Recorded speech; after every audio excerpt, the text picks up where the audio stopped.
Embarqué pour la planète. Bruno Lorenzi. Bonjour Claude Bachelet. Bonjour. Alors vous êtes le président du Pays Ternois dans le Effectivement. Pas-de-Calais et vous avez remporté aux États généraux de l'Association nationale des pays et des pôles territoriaux le trophée économie de proximité grâce à une initiative dont on va parler mais qui s'inscrit dans le contexte d'une stratégie en matière d'agriculture durable que vous avez souhaité développer dans le Pays Ternois. Exactement, le pays du Ternois a défini une stratégie en matière d'agriculture durable pour notre territoire et cela repose sur deux axes majeurs.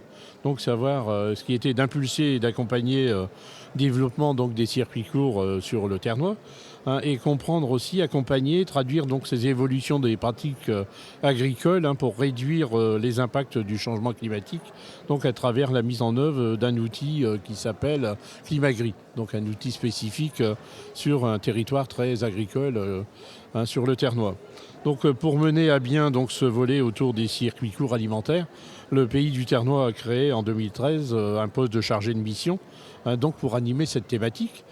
Et la création de ce poste fait suite à plusieurs initiatives qui avaient été lancées par le pays à l'époque, comme la réalisation de marchés de pays, l'intégration de produits locaux, qui est important dans les cantines des collèges du territoire, et l'expérimentation aussi de cet outil Climagri, avec ce qui est important aussi, c'est cette mise en réseau avec le GDA du Ternois et quelques agriculteurs de notre territoire, et agriculteurs en plus moteurs sur la partie agriculture. Voilà. D'accord, donc ça c'est le point de départ en 2013, donc 3 ans plus tard, vous vous apercevez que pour aller plus loin, il faut carrément créer une légumerie, c'est bien ça ?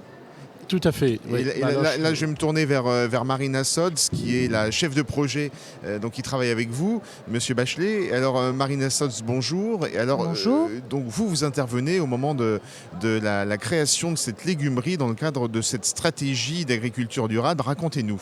Alors oui, effectivement, on a commencé tout d'abord la chargée de mission qu'on avait recrutée a commencé tout d'abord par faire un état des lieux, aller rencontrer tous les agriculteurs du territoire qui étaient engagés dans de la vente de produits locaux, mais aussi une enquête auprès de la restauration collective dans les établissements scolaires, mais pas que, aussi dans les maisons de retraite et au sein des entreprises, pour savoir si elles utilisaient un peu des produits locaux dans les repas qu'elles servaient. Mais cette enquête nous a aussi de permettre de mieux comprendre comment étaient gérées ces cantines, si elles étaient en régie ou s'il y avait encore de la fabrication sur place, donc pour avoir vraiment un état des lieux précis. Et on s'est rendu compte au terme de cette enquête qu'il y avait vraiment des établissements scolaires qui souhaitaient intégrer des produits locaux au sein de leur cantine et dans leur menu. Certains même le faisaient déjà ponctuellement sur des opérations dédiées. Mais ils ne savaient pas trop les trouver, quoi. En fait, on s'est très vite aperçu qu'ils ne savaient pas trop où les trouver et puis qu'il nous manquait aussi un interlocuteur pour assurer une première transformation de base de ces produits, puisque souvent dans les cantines, il n'y a plus beaucoup de personnel et c'est souvent des plats qui sont malheureusement réchauffés. D'où la légumerie. D'où la création de cette légumerie. Ça nous pensait être un maillon en fait indispensable si on voulait aller plus loin dans l'intégration de produits locaux. Donc légumerie qui reçoit les légumes et qui va déjà les préparer. Les préparer pour après les redistribuer au sein des établissements scolaires, mais pas que, qui sont aussi en attente et en demande. Donc en gros, on réduit aussi un maillon dans la chaîne puisque eux centralisent les relations avec les agriculteurs qui sont producteurs, mais aussi avec les établissements scolaires qui peuvent s'approvisionner au sein de cette légumerie. Ça se substitue finalement aux centrales d'achat, oui, en quelque sorte. À la grande distribution, où vous travaillez directement entre les agriculteurs et les consommateurs, voilà, qui sont les institutions clientes de la légumerie. De la légumerie. Donc la légumerie, elle est déjà opérationnelle actuellement, même si la construction des locaux proprement dit à cette légumerie va démarrer l'année prochaine. Il y a néanmoins toute une approche pour un peu tâter auprès de quelques établissements scolaires test pour voir avec eux quels étaient les freins, mieux connaître leurs attentes.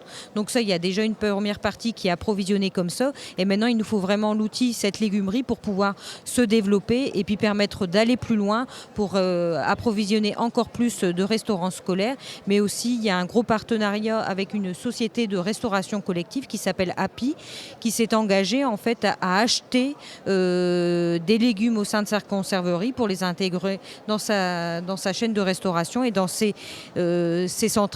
cuisines centrales qu'il gère. Claude Bachelet, rapidement sur cette histoire de légumerie, vous avez profité de cette opportunité pour insérer des personnes handicapées qui travaillent au sein de la légumerie. Cela s'est fait bêtement lors d'une inauguration. On travaillait justement sur ce projet de circuit court et on est venu à parler avec le responsable d'un ESAT, donc un établissement qui accueille du public handicapé. Donc, et on est venu à parler de leur perte de marché dans certains domaines. Et justement, comme ils avaient un atelier de maraîchage, on est entré justement en discussion et on s'est dit peut-être qu'il y avait quelque chose à attirer avec eux et leur permettre demain de pérenniser. Et ce sont des emplois, j'ose pas dire faciles, mais qui sont pour eux, qu'on puisse les intégrer justement dans la société et que ce public puisse trouver sa place. Et tout naturellement, notre chargé de mission est rentré en relation avec eux et ils sont rentrés, c'est pour ça tout à l'heure je parlais du réseau. Et là, l'importance du réseau a fait que ils se sont emparés du dossier avec Émilie Cocurat, notre chargé de mission. Et petit à petit, et sur ces 3 années-là, ils ont réussi à monter leur projet. Aujourd'hui, on arrive justement à ce permis de construire qui est déposé et qui demain verra la mise en œuvre d'un beau projet et demain de pouvoir insérer tout ce public sur notre territoire et de voir pérenniser et même d'aller au-delà. Merci beaucoup, bravo. Vive l'agriculture durable et vive les circuits courts. Merci Marina Sodds et merci beaucoup Claude Bachelet d'être passé sur Néoplanète.